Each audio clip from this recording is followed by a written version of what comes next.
We have all heard stories about ghosts at some point in our lives.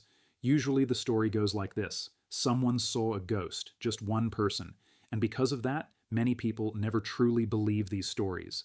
They think it's just folklore, a tale passed down from one person to another.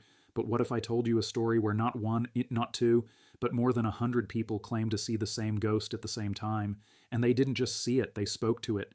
And the most terrifying part is, this story might actually be based on real events, because the story I'm about to tell you today is connected to one of the most mysterious incidents in aviation history. Inside this story lies a mystery that no one has been able to fully solve, even after decades. But before we begin, I want to ask you something. Somewhere inside this video, there will be a hidden question. If you can find it and answer it creatively in the comments, I will give you a shout out in my upcoming videos. Now, let's begin the story, the beginning, Flight 401. This story begins in the year 1972. A commercial aircraft known as Eastern Airlines Flight 401 departed from New York, heading toward Miami, Florida. Inside the cockpit were two highly experienced pilots, Captain Robert Loft and First Officer Albert Stockstill. Both were known among their colleagues as extremely skilled pilots, the kind of professionals who almost never made mistakes. The flight itself was calm. The sky was clear. Passengers were relaxed. Flight attendants moved through the aisles, serving drinks and food while quiet conversations filled the cabin. Everything seemed normal until the aircraft began preparing for landing. As the plane approached Miami, something strange happened. Captain Loft noticed that the landing gear indicator light was not turning on. That small green light was extremely important. It confirmed that the landing gear had properly deployed. Without it, the pilots could not be sure if the wheels were locked in place. If the landing gear failed during landing, the aircraft could collapse on the runway and burst into flames. So the pilots decided not to take the risk. Instead, they contacted ground control. The instruction from the tower was simple. Climb back up, move away from the airport, and switch the aircraft to autopilot while you troubleshoot the issue. The pilots followed the instructions. The aircraft climbed and entered autopilot mode, flying smoothly above the dark Florida night. Inside the cockpit, the pilots began focusing on the faulty landing gear indicator. They removed the panel. They tried to check the bulb. They tried to see if the landing gear itself was stuck. But in the middle of all this, something went terribly wrong. While leaning forward to inspect the indicator light, someone accidentally nudged the autopilot control. The autopilot disconnected, but no one noticed. Slowly, silently, the aircraft began descending. At first, it was only a slight drop, then it became faster. The plane was flying over the Everglades swamp, a dark, empty wilderness where no city lights existed to warn them of the falling altitude. Inside the cockpit, the pilots were still focused on the landing gear problem.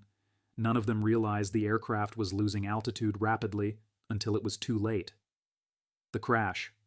In a matter of seconds, the massive aircraft slammed into the swamp. The impact was devastating. Metal tore apart. Fire erupted. Dark water flooded the wreckage. Inside the plane were 2 pilots, 10 flight attendants, 163 passengers.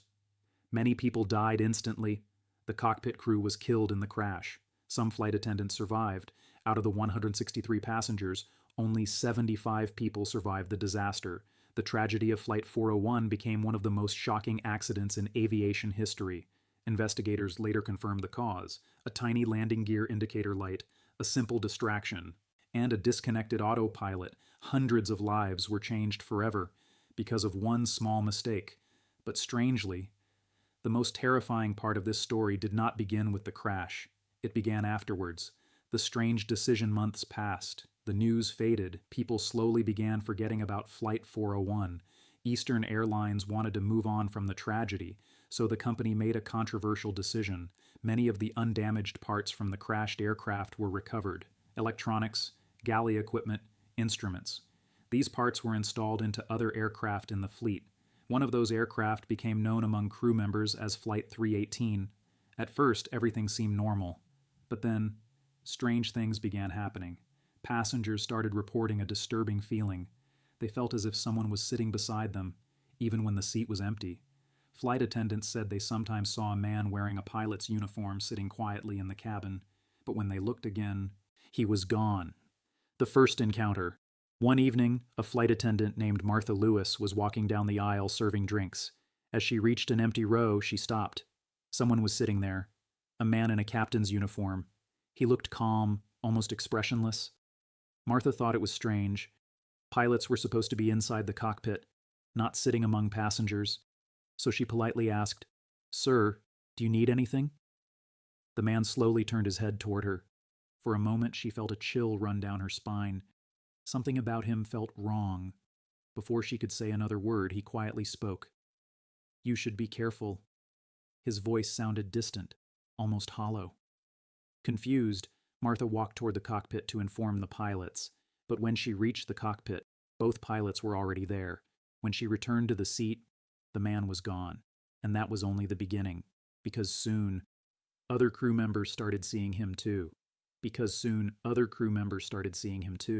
At first, the sightings were small and easy to dismiss. A quick glimpse in the reflection of a window, a shadow standing in the galley, a quiet figure sitting in an empty seat during a night flight. Most people assumed they were just tired. Long flights can play tricks on the mind. But the sightings kept happening, and they kept happening on the same aircraft, the planes that contained recovered parts from Flight 401. One night, a senior flight attendant named Claire Donovan was working on a late flight from Miami to New York. The cabin lights were dim, most passengers were asleep. Claire walked quietly through the aisle checking seat belts and blankets. As she passed the rear galley, she stopped. Someone was standing there, a man in a pilot's uniform. He looked older, calm, almost serious. His face carried the tired expression of someone who had been through something terrible. Claire assumed he must be a crew member repositioning between flights. "Captain?" she asked softly. The man slowly turned toward her, and that's when Claire felt it. A strange cold feeling filled the narrow galley. The air suddenly felt heavier. Then the man spoke. His voice was quiet but firm. "You should check the aircraft." Claire frowned. "What do you mean?" But the man didn't answer. Instead, he simply looked at her for a few seconds. And then he disappeared.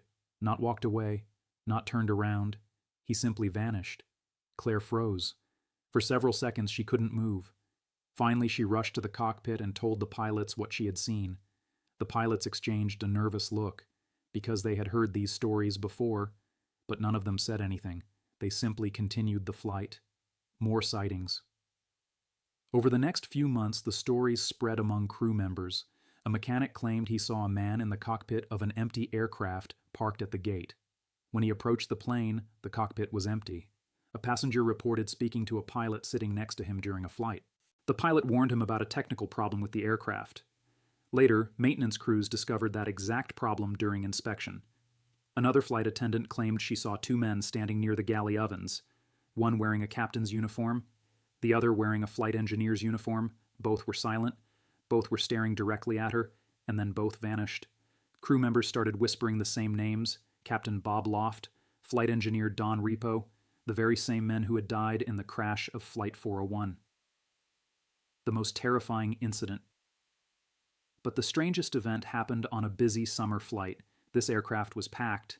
Nearly every seat was filled. Children laughed. Passengers talked. The cabin buzzed with life.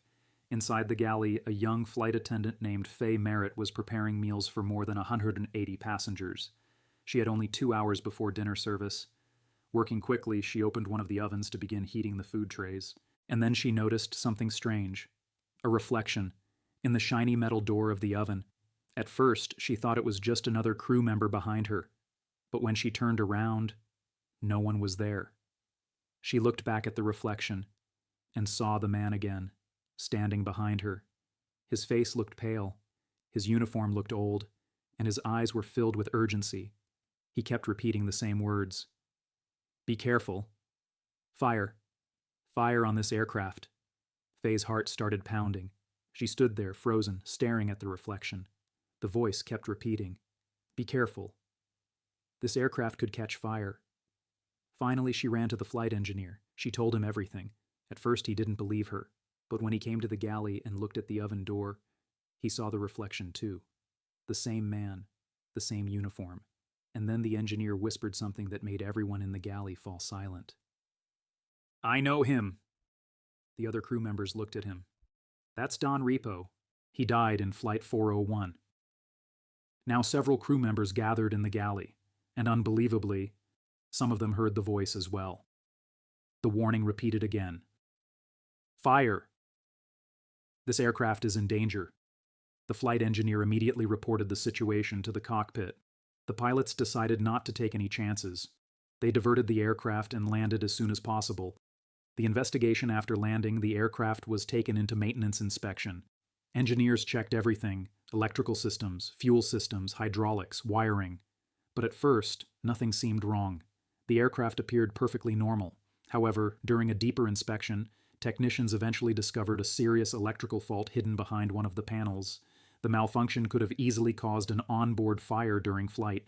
If the aircraft had continued flying, the result could have been catastrophic. Some crew members later said something that chilled everyone. If we hadn't listened to the warning, hundreds of people might have died. The rumors spread. Soon, rumors about the ghosts of Flight 401 spread across the aviation world. Pilots whispered about it during layovers. Flight attendants told stories in hotel bars. Maintenance crews talked quietly in hangars. Many of them believed something strange was happening. The spirits of the dead crew members were still trying to protect passengers from disasters. But the airline did not like these stories. They feared the rumors could damage their reputation, so they denied everything. Officially, the airline said, "There is no evidence of ghosts. There are no paranormal events." But privately, some executives made a quiet decision. They ordered all Flight 401 spare parts to be removed from the aircraft where possible. Many of those components were quietly replaced, and after that, the sightings slowly began to stop. But not completely, because some people still claimed to see them, even years later. Passengers occasionally reported strange feelings on certain flights: cold chills, the sensation that someone was watching them, or the feeling that someone was sitting beside them in an empty seat. And the mystery remains. Even today, the story of Flight 401 remains one of the strangest mysteries in aviation history. Were these sightings just stress and imagination, or were the spirits of Captain Loft and Don Repo truly trying to protect others from the same fate they suffered? No one knows, but one thing is certain: the story has never completely disappeared, because every once in a while, someone still claims they saw a man in a pilot's uniform, quietly sitting in the cabin of a plane, watching, waiting, and warning.